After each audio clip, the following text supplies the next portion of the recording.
आज फिर जो है ये ज्ञान बिंदु की तरफ से जो है 30 इम्पोर्टेंट जो है जीके जीएस का कवर जो हम करने वाले हैं। इसलिए जो वीडियो को कहीं पर भी स्किप नहीं कीजिएगा और यदि चैनल पर नए आए हैं तो चैनल को सब्सक्राइब करके बेल आइकन को प्रेस कर लेना है और ऑल पर क्लिक कर देना है। तो चलिए अब प्रश्न को स्टार्ट करते हैं। तो प्रश्न है हमारा कि राजा राम मोहन राय द्वारा ब्राह्मण समाज की स्थापना जो है ये की गई है।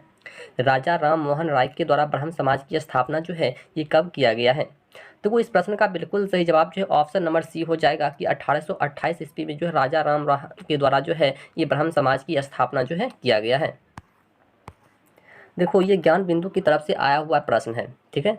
अगला प्रश्न है कि भारतीय संविधान में पहला संशोधन किस वर्ष किया गया था? भारतीय संविधान में पहला संशोधन जो है ये किस वर्ष किया गया था? देखो भारतीय संविधान में पहला संशोधन जो है ये 1951 ईस्वी में किया गया है। कब किया गया है? यह 1951 ईस्वी में किया गया है। चलिए अगला प्रश्न है कि कनिष्क के शासन काल में बौद्ध सभा किस नगर में आयोजित की गई थी? कनिष्क के शासन काल में बौद्ध सभा जो है किस नगर में जो है ये आयोजित की गई थी?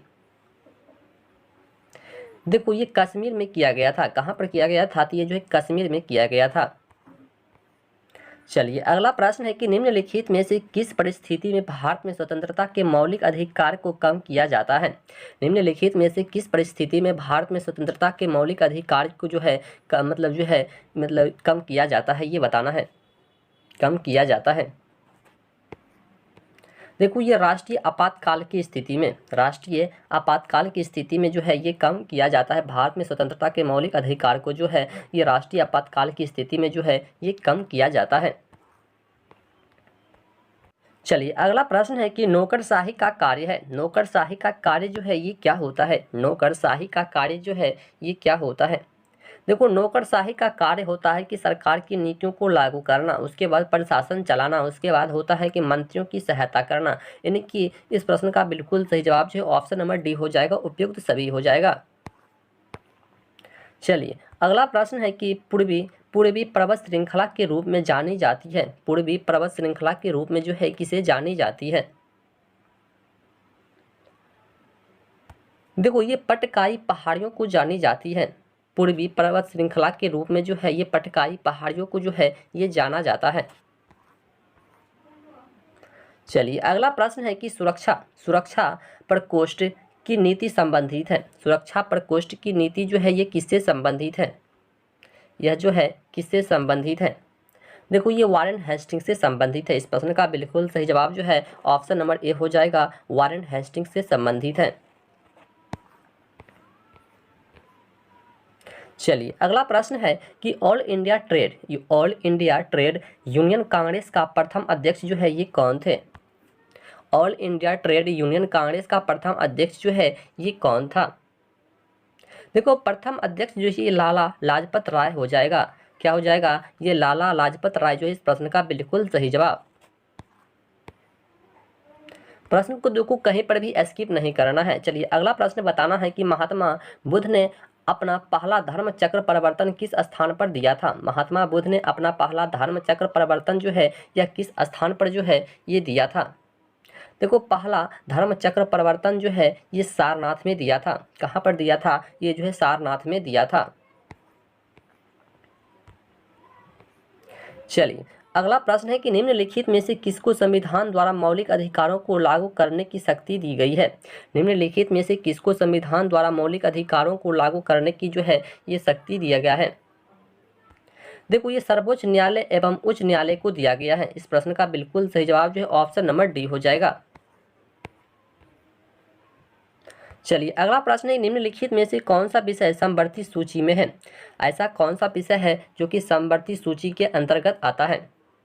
देखो शिक्षा जो है यह समवर्ती सूची के अंतर्गत आता है। चलिए अगला प्रश्न है कि जिस समिति की सिफारिश पर भारत में पंचायती राज की स्थापना की गई उसका अध्यक्ष जो है कौन था? जिस समिति की सिफारिश पर भारत में पंचायती राज की स्थापना की गई उसका अध्यक्ष जो है ये कौन था? उसका अध्यक्ष जो है ये कौन था? देखो उसका अध्यक्ष जो है ये बलवंत राय मेहता हो जाएगा। क्या हो जाएगा? ये बलवंत राय मेहता हो जाएगा। चलिए अगला प्रश्न है कि पंचायत के चुनाव कराने हेतु निर्णय किसके द्वारा लिया जाता है? पंचायत के यदि चुनाव कराना है तो निर्णय जो है किसके द्वारा लिया जाता है? ये निर्णय जो है किसके द्वारा लिया जाता है? देखो यह निर्णय जो है राज्य सरकार के द्वारा जो है ये लिया जाता है। इस प्रश्न का बिल्कुल सही जवाब जो है ऑप्शन नंबर बी हो जाएगा, राज्य सरकार के द्वारा लिया जाता है। चलिए अगला प्रश्न है कि निम्नलिखित में से किस संविधान संशोधन को मतलब जो है लघु संविधान कहा गया था? लघु संविधान जो है ये कहा गया था। प्रश्न को फिर से समझ लीजिए कि निम्नलिखित में से किस संविधान संशोधन अधिनियम को लघु संविधान कहा गया था? देखो ये 42वां संविधान संशोधन को जो है ये लघु संविधान कहा गया था। चलिए अगला प्रश्न है कि मेघालय पठार संरचना की दृष्टि से किसके समकालीन है? मेघालय पठार जो है संरचना की दृष्टि से जो है किसके समकालीन थे? देखो ये छोटा नागपुर के समकालीन है। किसके समकालीन है? यह जो छोटा नागपुर के समकालीन है। चलिए अगला प्रश्न है निम्नलिखित प्रत्यक्ष करों में से किस कर से सरकार को अधिकतम राजस्व की प्राप्ति होती है? निम्नलिखित प्रत्यक्ष करों में से किस कर से सरकार को अधिकतम राजस्व की प्राप्ति होती है? राजस्व की प्राप्ति होती है। देखो यह निगम कर से होता है। किससे होता है? यह जो है निगम कर से होता है। चलिए अगला प्रश्न है कि भारत में सबसे अधिक कॉफी उत्पन्न करने वाला राज्य जो है ये कौन सा है? भारत में सबसे अधिक कॉफी उत्पन्न करने वाला राज्य जो है ये कौन सा है? देखो भारत में सबसे अधिक कॉफी का उत्पादन जो है ये कर्नाटक राज्य करता है। ठीक है, भारत में सबसे अधिक कॉफी का उत्पादन जो है ये कर्नाटक राज्य करता है। चलिए अगला प्रश्न है कि भारत में जनसंख्या वृद्धि के इतिहास में कौन सा वर्ष महाविभाजन का वर्ष कहलाता है? भारत में जनसंख्या वृद्धि के इतिहास में कौन सा वर्ष जो है ये महाविभाजन का वर्ष जो है ये कहलाता है? देखो ये 1921 ईस्वी कहलाता है। इस प्रश्न का बिल्कुल सही जवाब जो है ऑप्शन नंबर डी हो जाएगा। चलिए अगला प्रश्न है कि निम्नलिखित में से कौन सा राजकोषीय नीति का उपकरण नहीं है? निम्नलिखित में से कौन सा एक राजकोषीय नीति का उपकरण नहीं है? देखो ये ब्याज दर जो है ये नहीं है। इस प्रश्न का बिल्कुल सही जवाब जो है ऑप्शन नंबर सी हो जाएगा, ब्याज दर। चलिए अगला प्रश्न है कि जैसे जैसे अर्थव्यवस्था विकसित होती है राष्ट्रीय आय में तृतीयक क्षेत्र का अंश जो है ये क्या होता है? जैसे जैसे अर्थव्यवस्था जो है विकसित होती है राष्ट्रीय आय में तृतीयक क्षेत्र का अंश जो है ये क्या होता है? देखो तृतीयक क्षेत्र का अंश जो है ये बढ़ जाता है। इस प्रश्न का बिल्कुल सही जवाब जो है ऑप्शन सी हो जाएगा। चलिए अगला प्रश्न है कि संसद की लोक लेखा समिति में कितने सदस्य होते हैं? संसद की लोक लेखा समिति में जो है ये कितने सदस्य जो है ये होते हैं? कितने सदस्य होते हैं? देखो ये 22 सदस्य होते हैं। इस प्रश्न का बिल्कुल सही जवाब जो है ऑप्शन नंबर डी हो जाएगा, 22 सदस्य होते हैं। चलिए अगला प्रश्न है कि अंग्रेजी भारतीय सेना में चर्बी वाले कारतूसों से चलने वाली एनफील्ड राइफल कब मतलब शामिल की गई? अंग्रेजी भारतीय सेना में चर्बी वाले कारतूसों से चलने वाली एनफील्ड राइफल जो है ये कब शामिल किया गया है? कब जो है ये शामिल किया गया है? देखो ये जनवरी 1857 में किया गया है। कब किया गया है? यह जनवरी 1857 में किया गया है। चलिए अगला प्रश्न है कि अमृत बाजार पत्रिका की स्थापना जो है किसने किया है? अमृत बाजार पत्रिका की स्थापना जो है यह किसने किया है? अमृत बाजार पत्रिका की स्थापना जो है यह किसने किया है? देखो ये शिशिर कुमार घोष ने किया है। किसने किया है? यह जो शिशिर कुमार घोष ने किया है। चलिए अगला प्रश्न है कि गांधी इरविन समझौता के हस्ताक्षरित होने में किसने महत्वपूर्ण भूमिका निभाई है? गांधी इरविन समझौता के हस्ताक्षरित होने में किसने जो है महत्वपूर्ण भूमिका जो है ये निभाई है? किसने महत्वपूर्ण भूमिका निभाई है? देखो ये तेज बहादुर सप्रू ने निभाई है। किसने निभाई है? यह जो तेज बहादुर सप्रू ने निभाई है। चलिए अगला प्रश्न है कि निष्क्रिय विरोध के सिद्धांत का प्रतिपादन जो है किसने किया है? निष्क्रिय विरोध के सिद्धांत का प्रतिपादन जो है यह किसने किया है?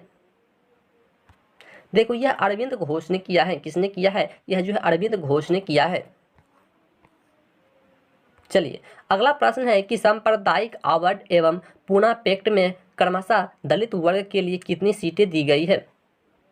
दलित वर्ग के लिए जो है कितनी सीटें जो है दिया गया है। देखो यह 71 और 148 दिया गया है। इस प्रश्न का बिल्कुल सही जवाब जो है ऑप्शन बी हो जाएगा। चलिए अगला प्रश्न है कि वर्ष 1899 से 1900 के मुंडा क्रांति का नेता जो है ये कौन था। 1899 से 1900 के मुंडा क्रांति का नेता जो है ये कौन था। देखो ये बिरसा मुंडा था। कौन था ये जो है बिरसा मुंडा था। इस प्रश्न का बिल्कुल सही जवाब ऑप्शन सी हो जाएगा, बिरसा मुंडा। चलिए अगला प्रश्न है यदि यदि दूध को ग्रीष्म काल में फ्रिज के बाहर रखा जाए तो वह खट्टा हो जाता है, जिसका कारण जो है ये क्या है। यदि दूध को ग्रीष्म काल में फ्रिज के बाहर रखा जाए तो वह खट्टा हो जाता है, इसका कारण क्या है। देखो इसका कारण होता है कि लैक्टोज एसिड में लैक्टोज शर्करा का रूपांतरण। इस प्रश्न का बिल्कुल सही जवाब ऑप्शन बी हो जाएगा। चलिए अगला प्रश्न है कि पीतल में कौन सी धातुएं हैं। पीतल में कौन कौन सी धातु जो है पाई जाती है। देखो पीतल में जो है तांबा और जस्ता पाया जाता है। पीतल में जो है ये तांबा और जस्ता धातु जो है ये पाया जाता है। चलिए अगला प्रश्न जो कि लास्ट प्रश्न है, हमारे भोजन में आयोडीन युक्त नमक होना क्यों महत्वपूर्ण है। हमारे भोजन में आयोडीन युक्त नमक जो है होना क्यों महत्वपूर्ण है।